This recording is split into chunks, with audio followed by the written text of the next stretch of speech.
మహాగణాధిపతయే నమః. ఓం గురుభ్యో నమః. ఓం శ్రీమాత్రే నమః. పరమేశ్వర స్వరూపమైనటువంటి జ్యోతిష, వాస్తు మరియు ఇతర అనేకమైనటువంటి శాస్త్రములను మనకు అందించినటువంటి మహర్షులకి నమస్కారం. హయగ్రీవ హయగ్రీవ హయగ్రీవేతి యోగసేత్తస్స నిస్సరతే వాణి జహ్నుగన్యా ప్రవాహవత్. అరుణాం కరుణాతరంగితాక్షీం ధృతపాశాంకుశపుష్పబాణచాపాం అనిమాదిభిరావృతాం మయూకైః అహమిత్యేవ విభావయే భవాని. శ్రీమాత్రే నమః. ప్రేక్షకులకి ఆ లలితాంబిక అమ్మవారి యొక్క అనుగ్రహం పరిపూర్ణంగా కలగాలని మనస్ఫూర్తిగా కోరుకుంటూ, మనం ఈరోజు చాలామంది ఈ కొత్త సంవత్సరం వస్తుంది, మాకు ఆదాయ వ్యయాలు ఇలా ఉంది, లేకపోతే మాకు ఏలినాటి శని జరుగుతుంది, అర్ధాష్టమ శని నడుస్తుంది, అష్టమ శని రాబోతుందని భయపడుతున్నారు. అయితే మీకు ఆంగ్ల సంవత్సరం మారినా లేనట్లయితే ఉగాదికి మన ఇప్పుడు రాబోయేటువంటి శ్రీ విశ్వవసునామ సంవత్సరం వస్తున్న, గతంలో వచ్చినటువంటి క్రోధినామ సంవత్సరం వచ్చిన, మొట్టమొదటిగా మీరు అర్థం చేసుకోవాల్సింది ఏంటంటే, గ్రహాలు మారినప్పుడు దాని యొక్క ప్రభావం కొంత ఉంటుంది, ఉండదని కాదు. ఇది గోచారంలో. కానీ మీ పర్సనల్ చార్ట్లో ఎలా ఉంది, అసలు మీరు ఎటువంటి పాటిస్తే ఏ లగ్నం వారు ఎటువంటి ఇబ్బంది లేకుండా హాయిగా సంతోషంగా లాభదాయకంగా ఉంటారు, ఏ ఏ లగ్నం వారు లేదా లగ్నం తెలియని రాశి వారు అనే విషయాన్ని ఇప్పుడు మనం మకర లగ్నము, మకర రాశి, ఈ రాశిలో ఉండేటువంటి నక్షత్రాలు కనుక చూసుకున్నట్లయితే ఉత్తరాషాఢ 2, 3, 4 పాదాలు, శ్రవణ నక్షత్రము, ధనిష్ట 1, 2 పాదాలు ఉంటాయి. అయితే ఏ నక్షత్రం వారు ఏ దేవత ధ్యానం చేసుకుంటే బాగుంటుంది అనే విషయాలు చెప్తుంది నేనైనప్పటికీ కూడా చెప్పిస్తుంది సాక్షాత్ లలిత అమ్మవారిగా భావిస్తూ, మొట్టమొదటిగా ఉత్తరాషాఢ నక్షత్రము వారు శివ ఆరాధన, ఓం నమ శివాయ అనే నామస్మరణ ధ్యానం చేసుకుంటే మంచిది. మీ ఇష్టదైవం ఇంకేదైనా చేసుకోండి, విష్ణువును, అమ్మవారిని, ఎవరినైనా చేసుకోండి, అంతా ఒకే పరమాత్మ అన్ని రూపాలుగా ఉందని అర్థం చేసుకోండి. అయితే ధ్యానం విషయం దగ్గరికి వచ్చేసరికి ఎందుకు అంటున్నానంటే, చంద్రుడు మనస్కారకుడు, చంద్రుడు ఉండే నక్షత్రాన్ని బట్టి ధ్యానం చేసుకుంటే మంచిది. అలాగే ఉత్తరాషాఢ తర్వాత శ్రవణ నక్షత్రం, శ్రవణ నక్షత్ర జాతకులు ముఖ్యంగా గౌరీదేవిని ఓం గౌరీదేవి అయి నమః లేదా అన్నపూర్ణాష్టకం వింటూ అయినా సరే ధ్యానం చేయొచ్చు. అదేవిధంగా ధనిష్ట 1, 2 పాదాలు మకర రాశిలో ఉంటాయి. ధనిష్ట నక్షత్రం వారు పంచముఖ ఆంజనేయ స్వామిని ధ్యానంలో అనుకుంటూ ఆంజనేయ స్వామిని ధ్యానం చేసుకుంటే చక్కటి ఫలితాలు వస్తాయి. అంటే ధ్యానం వల్ల ఏమవుతుంది, ఒక నామస్మరణ చేస్తూ ఉన్నప్పుడు మీకు స్థిరత్వం వస్తుంది, హ్యాపీనెస్గా ఉండడం జరుగుతూ ఉంటుంది, మనసు కకలావికలానికి వెళ్లకుండా తోడ్పడుతుంది ధ్యానం అనేటువంటిది. అలాగే ఈ సంవత్సరం ఈ విశ్వవసునామ సంవత్సరంలో ఏలినాటి శని అలాగో పోతుంది కాబట్టి మీరు చేసే ప్రయత్నాలు ఫలిస్తాయి. పంచమంలో ఉండే గురువు 6లోకి వెళ్తాడు, 6లోకి వెళ్ళడం వల్ల రుణాలు లభిస్తాయి, శత్రువు సంబంధించిన కూడా కొంతవరకు నలిఫై అవుతాయి. కాకపోతే 6లోకి వెళ్ళిన గురువు 12వ స్థానాన్ని వీక్షిస్తాడు కాబట్టి విదేశాలకు వెళ్ళాలనేటువంటి ప్రయత్నం ఫలిస్తుంది చెప్పాలంటే, అది ఖచ్చితంగా ఉంటుంది. అలాగే మరొక విషయం ఏంటంటే, ఈ భాగ్యస్థానంలో ఉండే కేతువు మకరం వారికి అష్టమంలోకి వస్తున్నాడు కాబట్టి భాగ్యస్థానంలో కేతు ఉన్నంత కాలము అంటే జూన్ వరకు కాస్త లాంగ్ జర్నీస్ వెళ్ళేటప్పుడు కొంచెం జాగ్రత్తగా ఉండండి. జూన్ తర్వాత యాన్సిస్టర్స్ ప్రాపర్టీస్ అంటే పూర్వీకుల ఆస్తులకు సంబంధించినటువంటి విషయంలో కాస్త చిన్న చిన్న మిస్అండర్స్టాండింగ్స్ కావచ్చు వచ్చే ఛాన్సెస్ ఉన్నాయి కాబట్టి ఈ యొక్క విషయంలో కొంచెం జాగ్రత్తగా ఉండండి. ఇంకా కెరియర్ పరంగా మంచి గ్రోత్ ఉంది, డోంట్ వరీ, అన్ని విధాలా బాగుంటుంది.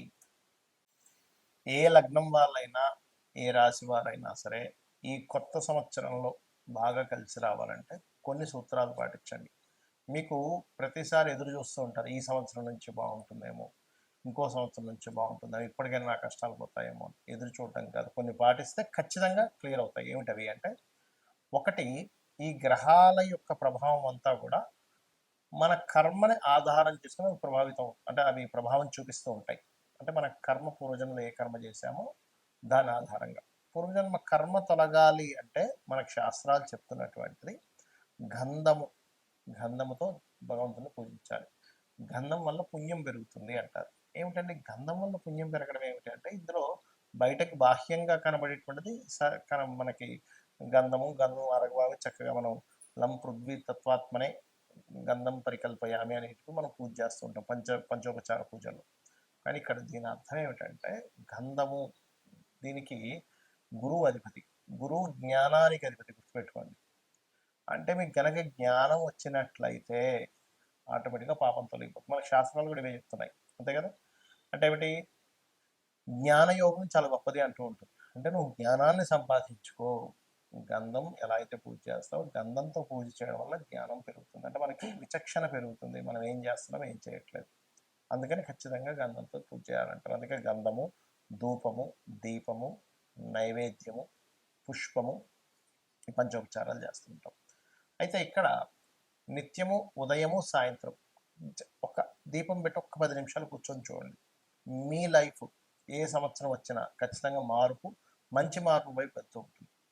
ఇక రెండవ విషయం ఏంటంటే, మీకు దగ్గరలో ఆలయం ఏదైనా ఉన్నట్లయితే అందులో ప్రధానంగా మాకు శని యొక్క ప్రభావం ఎక్కువ ఉందండి, ఏలినాటి శని ఎక్కువగా ఉంది అనుకునేవారు ఒకటే చెప్తాను, ఆంజనేయ స్వామి ఆలయానికి వెళ్ళి చూడండి. లేదండి నాకు దగ్గరలో ఆంజనేయ స్వామి ఆలయం లేదు, చక్కగా స్కందుడి ఆలయం ఉంటుంది, సుబ్రహ్మణ్యేశ్వర స్వామి, లేదా అది కూడా లేదు కొన్ని గణపతి, అది కూడా లేదండి కనీసం రావి చెట్టు ఉందనుకోండి. ఎందుకంటే రావి చెట్టుకి శాస్త్రాల్లో కర్మ విపాకం లాంటి గ్రంథముల్లో చెప్పినటువంటిది ఏమిటి అంటే, చాలా స్పష్టంగా అందులో బ్రహ్మ విష్ణు శివాత్మకమైనటువంటిది అని చెప్పడం జరిగింది. కాబట్టి రావి చెట్టు చుట్టూ చక్కగా ప్రదక్షిణం చేయండి. రావి చెట్టు వేప చెట్టు కలిసి ఉన్నదైనా పర్వాలేదు, లేదా నరసింహస్వామి ఆలయం అయినా పర్లేదు, లేదా అమ్మవారి ఆలయం. ఎందుకంటే ఒకే పరమాత్మ ఇన్ని రూపాల్లో ఉన్నాడు, గుర్తుపెట్టుకోండి. అయితే మరి ఇవే ఎందుకు చెప్పారండి, ఇంకా వేరేవి కూడా చెప్పొచ్చు కదా, ఇంకా చాలా ఉన్నాయి కదా అంటే, శని యొక్క ప్రభావాన్ని, మీ కర్మ యొక్క ప్రభావాన్ని తగ్గించేటువంటిది వీటికి ఉంటుంది. ఎందుకు అంటే ఈ దేవతా ఆరాధనకి ఉష్ణ సంబంధించినటువంటి, ఫైరీ రిలేటెడ్ సంబంధించినటువంటి ఇప్పుడు ఆ తత్వం ఉంటుంది.